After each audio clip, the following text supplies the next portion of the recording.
श्री हरि शरणम।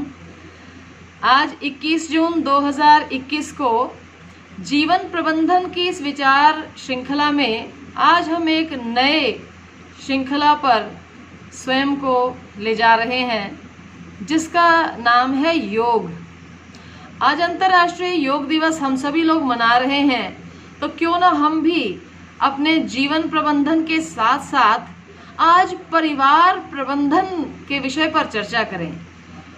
बहुत अनंत काल से यह योग हम भारतीयों के जीवन का एक अभिन्न अंग तो रहा ही है, जिसका प्रयोग हमने शारीरिक स्वास्थ्य के लिए, मानसिक स्वास्थ्य के लिए, हमारी बुद्धि की कुशाग्रता आदि के लिए और शरीर शोधन के कार्यों के लिए योग का भरपूर प्रयोग किया गया है।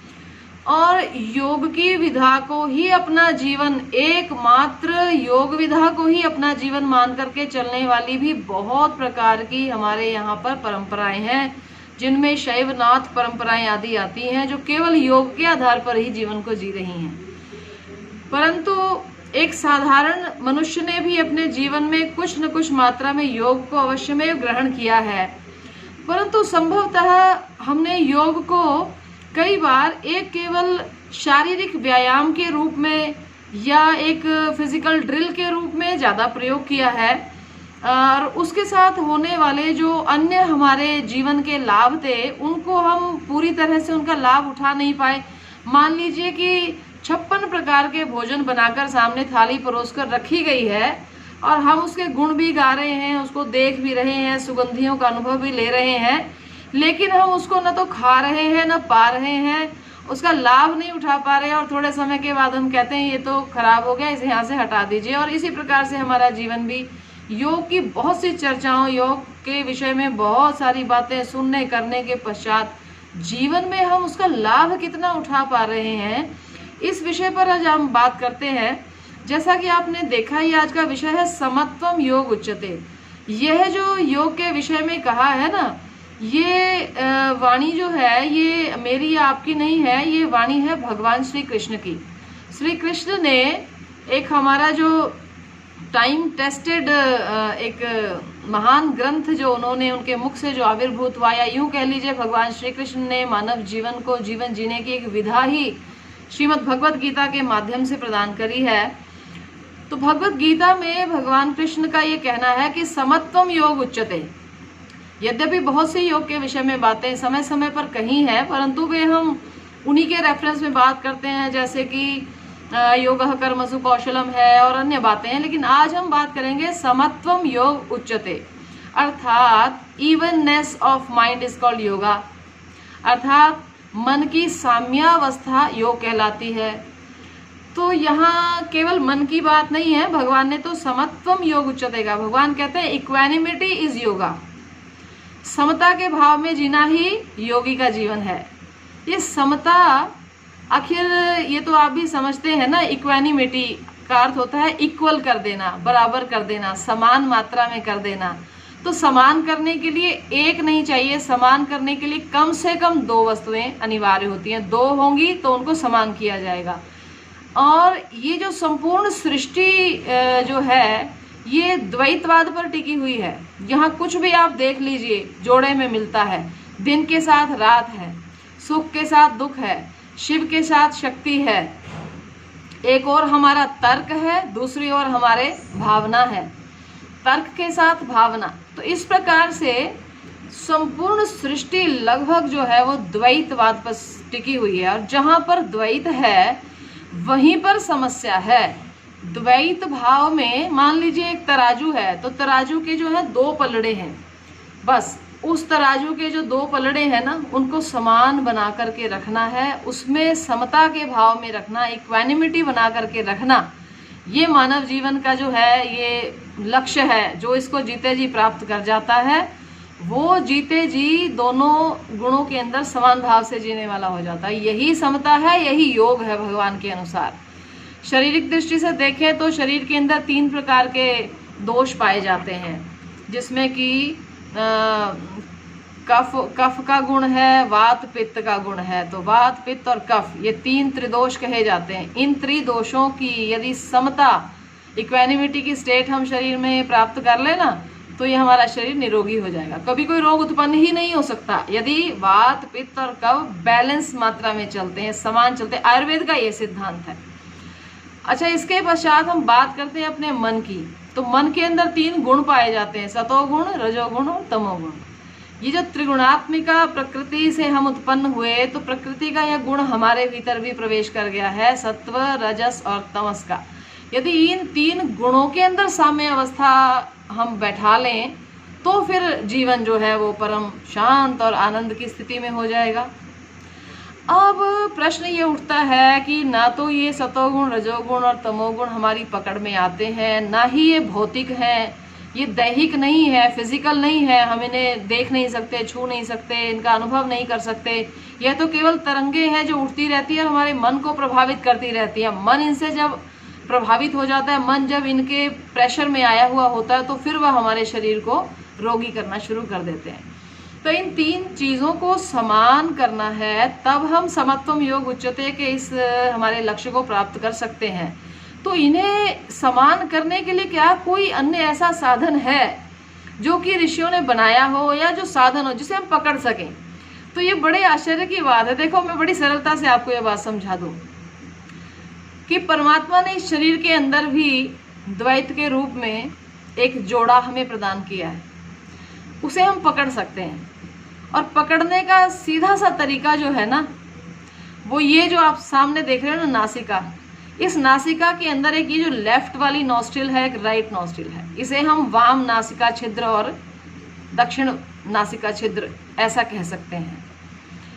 ये जो हमारा लेफ्ट वाला नासिका छिद्र है, यदि हम राइट को बंद कर लेते हैं ना इस प्रकार से, तो लेफ्ट से हम श्वास लेते हैं और फिर इस प्रकार कर ले तो फिर राइट से हम छोड़ते हैं। ऐसा करके फिर ऐसे ही राइट से भरकर लेफ्ट से छोड़ते हैं। इसे नाड़ी शोधन प्राणायाम भी कहा जाता है, नाड़ी शोधन। अब यहाँ एक नया शब्द आ गया, नाड़ी। यूं तो मनुष्य के शरीर में 72,000 नाड़ियाँ आयुर्वेद के अनुसार हैं।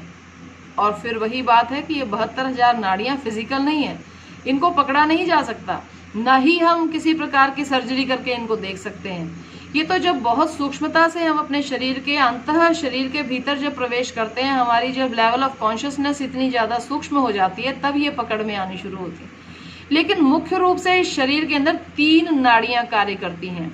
ये 3 नाड़ियाँ आप ऐसे समझ लीजिए कि ये है लेफ्ट, ये है राइट नॉस्ट्रिल, ये जो दोनों है, और एक है मध्य। ये जो नासिका छिद्रों से हम प्राण भरते हैं, तो श्वास जो है ना, जो स्थूल श्वास ऑक्सीजन है, वो फेफड़ों में चली जाती है। लेकिन जो प्राण वायु जो इसके साथ जाता है ना, वह प्राण वायु यहाँ से जाकर के यहाँ ब्रह्मरंध्र में टकराता है, और फिर ब्रह्म चक्र से लेकर के और हमारे यहाँ जो गर्दन के पीछे जो रीढ़ की हड्डी का जो पहला मनका है, जिसको एटलस कहते हैं, वो उस एटलस में से होता हुआ फिर वो पूरी रीढ़ की जो हमारी बनावट है उसके भीतर वो एक तरह की स्फुरना होती है, वहाँ पर वो इस प्रकार स्पंदन करता हुआ घूमता है। अगर आपने कभी साइंस की लैब में रीढ़ की हड्डी की बनावट को कभी देख लीजिएगा, बहुत से माध्यम है आजकल, तो कंप्यूटर से भी देखा जा सकता है। रीढ़ की हड्डी का जो प्रत्येक मनका है ना, उसके दोनों तरफ 2 छिद्र होते हैं, 2 छिद्र होते हैं। तो यही जो 2 छिद्र हैं, उसमें से जो लेफ्ट वाला है उसे हम चंद्र नाड़ी या ईड़ा इस नाम से जानते हैं, और जो राइट वाला जो छिद्र है वो हमारे राइट नॉस्ट्रिल से जुड़ा हुआ है, उसको हम सूर्य नाड़ी अथवा पिंगला के नाम से जानते हैं। कबीरदास जी ने बहुत सुंदर एक पद लिखा है, ईड़ा पिंगला ध्यान धरत है, सुरती लागी दूर मस्तक लाग रही, गुरु चरणन की धूल। कबीरदास जी कहते हैं कि जो ईड़ा और पिंगला है, इन दोनों के मध्य में मैं ध्यान को रखता हूँ और इन दोनों को मैं सम कर लेता हूँ, तो फिर सुरती लागी दूर, अर्थात जो सुरती है, जो कंसंट्रेशन है, जो मेडिटेशन है, जो ध्यान है, वो इन दोनों से हट करके फिर किसी तीसरी जगह पर चला जाता है। ये लेफ्ट और राइट के मध्य के अंदर बीचों बीच एक नाड़ी जो है, वह very important and most crucial जो नाड़ी समझी जाती है, वह है सुषुम्ना। वो रीढ़ की हड्डी के बिल्कुल मध्य में वह नाड़ी प्रवाहित है। प्राणवाहिका नाड़ियां हैं, ये स्थूल नाड़ियां नहीं है, इन्हें आप किसी भी प्रकार से स्पर्श से नहीं समझ सकते हैं। यह तो आप केवल अपनी सूक्ष्म अंतस तरंग से जब अंतः शरीर की यात्रा करेंगे, प्रतिदिन ध्यान में बैठेंगे, तब उसमें प्रवेश किया जा सकता है। तो ईड़ा और पिंगला, इसी को लेफ्ट नॉस्ट्रिल या राइट नॉस्ट्रिल कह लीजिए, इसको आप चाहे चंद्र नाड़ी और सूर्य नाड़ी कह लीजिए, इन दोनों नाड़ियों के जो श्वास लेने की, भरने छोड़ने की जो प्रक्रिया है, वो हमेशा मनुष्यों में इम्बैलेंस्ड होती है। कभी हमारी सूर्य नाड़ी ज़्यादा चल रही है, कभी हमारी चंद्र नाड़ी ज़्यादा चल रही है। और केवल नाड़ी शोधन प्राणायाम के अभ्यास के द्वारा, रेगुलर प्रैक्टिस के द्वारा हम इन दोनों नाड़ियों के प्राण को यूं जब समान अवस्था में कर लेंगे, तो ईड़ा और पिंगला जब सम हो जाएंगी, उस समय पर आपका जो व्यवहार है वो बाहरी परिस्थितियों के अंदर ऐसा हो जाएगा कि किसी भी प्रकार की जो बाहरी आपके चित्त पर इम्प्रेशन पड़ते हैं किसी भी घटना के, तो आप उस घटना के रिएक्शन में कभी भी कोई जो है रिएक्ट करके, कोई भी किसी के प्रभाव में आकर के कार्य नहीं करेंगे। आपकी बुद्धि सम हो जाएगी। ईड़ा और पिंगला के सम होने पर आपका चित्त शांत हो जाएगा और बुद्धि सम अवस्थित हो जाएगी। यही समत्वम योग उच्यते। तो इस समता के भाव में हर मनुष्य जी सकता है। तो उसके लिए आपको कोई मिस्टिकल, कोई जादू, कोई चमत्कार की आवश्यकता नहीं है। आपको केवल इस प्रकार से यह मृग मुद्रिका बनानी है। इसको हिरण के जैसा मुख होता है, ऐसी यह मृग मुद्रिका बना करके, और ये इस प्रकार से आपको पकड़ना होता है। तो आप प्रारंभ हमेशा लेफ्ट नॉस्ट्रिल से करते हैं सबसे पहले, क्योंकि ये इसको शीतल और इसको उष्म कहा जाता है। चंद्रमा शीतल है, सूर्य जो है वह गर्म है, उष्म है। तो यहाँ से आपको श्वास भरना है और इस प्रकार से फिर श्वास को होल्ड करेंगे जितनी सुलभता से आप कर सकें, और उसके पश्चात आपको फिर राइट नॉस्ट्रिल से एक्सहेल कर देना है। और फिर आपको इसी प्रकार राइट से भरना है, फिर होल्ड करना है और फिर लेफ्ट से छोड़ना है। तो ये एक चक्रिका जो है नाड़ी शोधन की संपूर्ण होती है। लेना छोड़ना और लेना छोड़ना, ये एक पूरा साइकिल आपका कंप्लीट हो जाता है। इस प्रकार से यदि आप प्रारंभ में, शुरुआत में अगर आप कम से कम 24 साइकिल जो है वो आपको कंप्लीट करने चाहिए। 24 साइकिल्स आपको कंप्लीट करने चाहिए। ऐसा अभ्यास यदि आप लगातार 24 डेज तक करेंगे तो निस्संदेह आपका व्यवहार और इस प्रैक्टिस को करने वाले हर व्यक्ति का व्यवहार जो है वह एकदम से समवस्थित हो जाएगा। आजकल हम देखते हैं कि परिवार प्रबंधन की मैंने बात इसलिए करी थी, परिवार के अंदर आज अगर थोड़ा सा भी कुछ टर्बुलेंस है तो वो इसीलिए है कि एक दूसरे के साथ हम लोग बैलेंस नहीं बना पाते। एक के व्यवहार से दूसरा रिएक्ट करता है, रिएक्शन के प्रभाव में रिएक्शन होता है और चीज़ें हम एक दूसरे से बहुत दूर दूर दूर चलते हुए चले जा रहे हैं। एक छत के नीचे रहते हुए भी सब एक नहीं हैं। ऐसी परिस्थिति से बचने का ये उपाय है कि सभी लोग अगर नाड़ी शोधन प्राणायाम के माध्यम से, देखिए वे सूक्ष्म नाड़ियां हैं, मनुष्य का चित्त में उठने वाली सूक्ष्म तरंगे हैं, पकड़ने का ये स्थूल साधन है। अब योग जो है ये इतनी महान विधा है, केवल इस नाड़ी शोधन प्राणायाम के अभ्यास से आप इन दोनों को सम कर सकते हैं।